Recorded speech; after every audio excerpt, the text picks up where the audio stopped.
Salam əziz şagirdlər. Bugünkü mövzumuz qanı ilə tarix yazan qəhrəmanlardır. Əziz şagirdlər, Azərbaycan Qarabağ müharibələri dövründə 30 mindən artıq şəhid vermişdi. Ölkəmizin hər yerində şəhid məzarlıqları var. Demək olar ki, bütün rayonlarda, kəndlərdə, şəhərlərdə. Ən böyük şəhidlər xiyabanı isə sözsüz ki, Bakıdadır.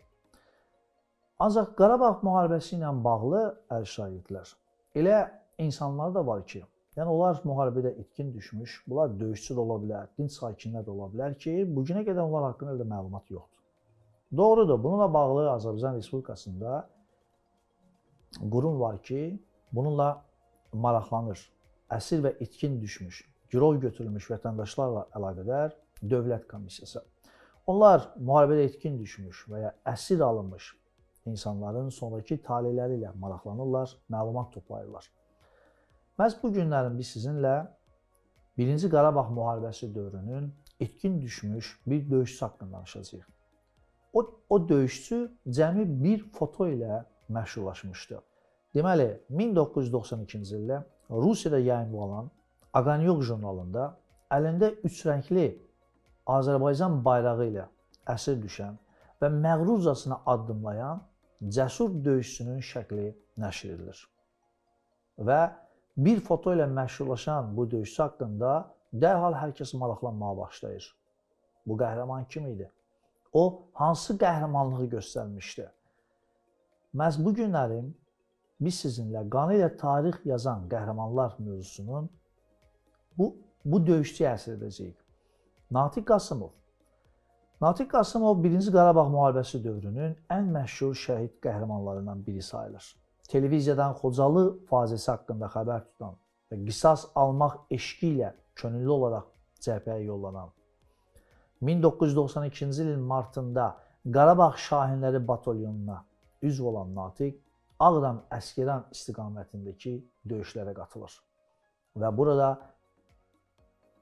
döyüşçülərlə birlikdə döyüş tapşırığını yerinə yetirməyə başlayırlar. Qarabağ Şahinləri yüksəkliyi düşməndən geri alaraq tapşırığı yerinə yetirirlər. Ermənilər aramsız hücumlarla yüksəkliyi geri qaytarmağa cəhd etsələr də bu onlarda alınmır. Daha sonra Şahinlər Alban kilsəsində, qədim Alban kilsəsində məskunlaşaraq döyüşləri burada davam etdirirlər. Davam edən döyüşlərdə komandir və bir neçə döyüşçü şəhid olur. Kilsədə Natiq və onunla bərabər 6 nəfər qalır. Arxadan kömək gözləsələr də kömək gəlmir. Əlavə köməyin ləngiməsindən istifadə edən erməni silahlıları döyüşçülərimizi mühasirəyə alırlar. Müqaviməti davam etdirən əsgərlərimizin sırası isə getdikcə azalırdı.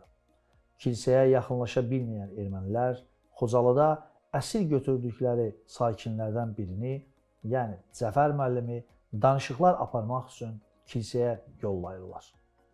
Cəfər müəllim ehtiyatla kilsəyə yaxınlaşıb, məni Xocalıda əsir götürüblər, sizin yanınıza danışıqlara göndəriblər, atəş açmayın deyə səslənir. Kilsədən zəif bir səs gəlir, gəl içəri. İçəri daxil olan Cəfər müəllim gözlərinə inana bilmir. Orada cəmi bir əsgər var idi. Yerə uzanan əsgərin ətrafına boş güllə gilizləri səpələnmiş, kilsədən bayıra açılan yerlərdə isə atıcı silahlar qoyulmuşdu.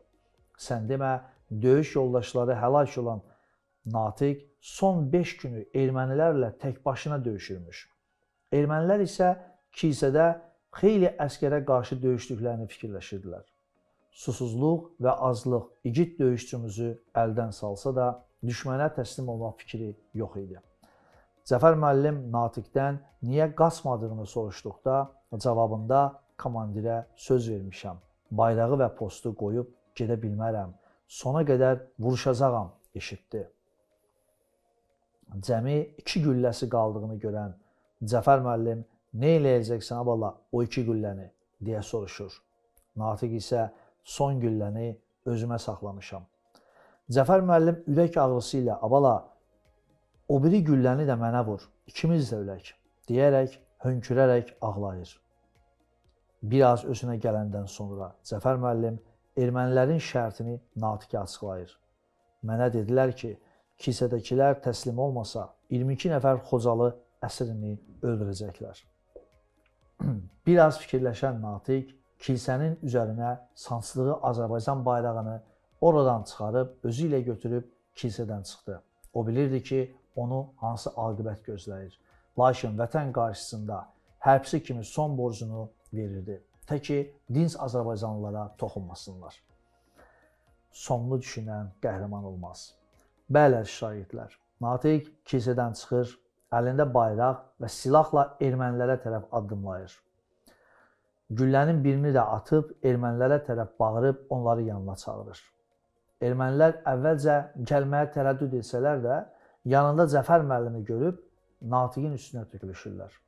Kilsədə heç kimin olmadığını görən ermənilər daha da qəzəblənirlər. Neçə gün cəmi bir əsgərlə döyüşdüklərini və ona qalib gələ bilmədikləri ilə heç cür barışa bilmirdilər. Natiqin bir neçə gün burada tək başına vuruşmasına heç cür inana bilməyən ermənilər kilsəni aramsız avtomat atəşinə tuturlar.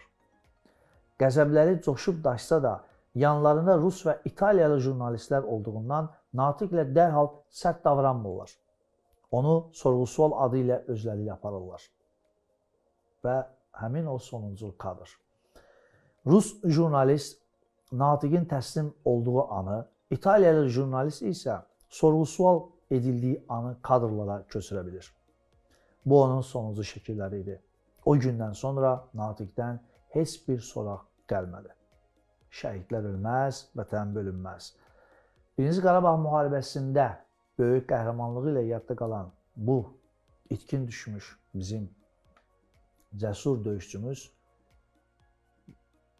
Prezidentimiz İlham Əliyev tərəfindən onun qəhrəmanlığı yüksək qiymətləndirilir. Belə ki, 25 iyun 2024-cü il tarixində Azərbaycan Respublikasının Prezidenti İlham Əliyev tərəfindən Azərbaycan Respublikasının ərazi bütövlüyünün qorunub saxlanmasında xüsusi xidmətlərinə və döyüş tapşırığını yerinə yetirərkən göstərdiyi şəxsi igidliyə görə ölümündən sonra Azərbaycanın milli qəhrəmanlığı və Qızıl Ulduz medalı ilə layiq görülür. 2024-cü ildə isə oxuduğu Mingəçevir şəhəri 4 nömrəli tam orta məktəbinə Azərbaycan Respublikasının milli qəhrəmanı Natiq Səlim oğlu Qasımovun adı verilmişdir. Əziz şahidlər, bununla da bugünkü dərsimizə ayrılan vaxt başa çatdı. Növbəti dərslərimizlə görüşənədək sağ olun.